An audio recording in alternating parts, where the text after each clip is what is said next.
যেখানে পেনাল্টির একটি আবেদন করেছিলেন দীপেন্দু দুয়ারি, এবং এই সেই গোল সে ম্যাচের বেশ কিছু রোমাঞ্চকর মুহূর্তগুলি, অর্থাৎ হাইলাইটস।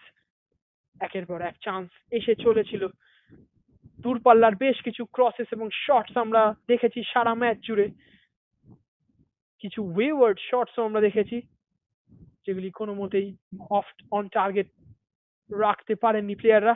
এবং এই সেই চান্স যেটি তরফদার রেখেছিলেন ডেভিডের জন্য, এবং এক্ষেত্রে অসম্ভব সুন্দর ক্ষিপ্রতার সাথে আমরা একটি ডিফেন্সিভ রেজিলিয়েন্স দেখি মেজর্স ক্লাবের। এবং প্রথমার্ধের সব থেকে সহজলভ্য সুযোগ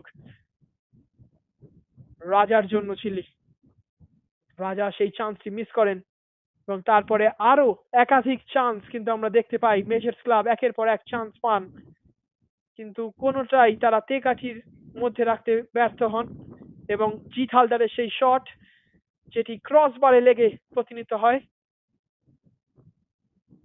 একের পর এক চান্স মিস মেজর্সের। এটি ছিল তাদের আজকের ম্যাচের রিক্যাপ।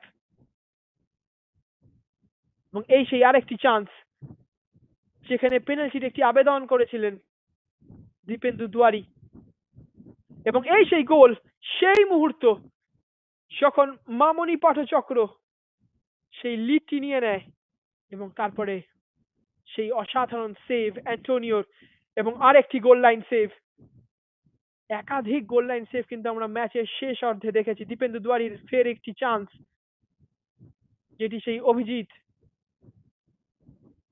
অসাধারণ ক্ষিপ্রতার সাথে বাঁচান, ফের একটি চান্স, কিন্তু রাজীব এসকে এক্ষেত্রে প্রস্তুত, এবং অ্যান্টোনিওর আরেকটি চান্স সেভড। এবং এর সাথে সাথেই আজকের ম্যাচের জবনিকা পতন, অর্থাৎ 90 মিনিট অতিক্রান্ত হওয়ার পরে আজ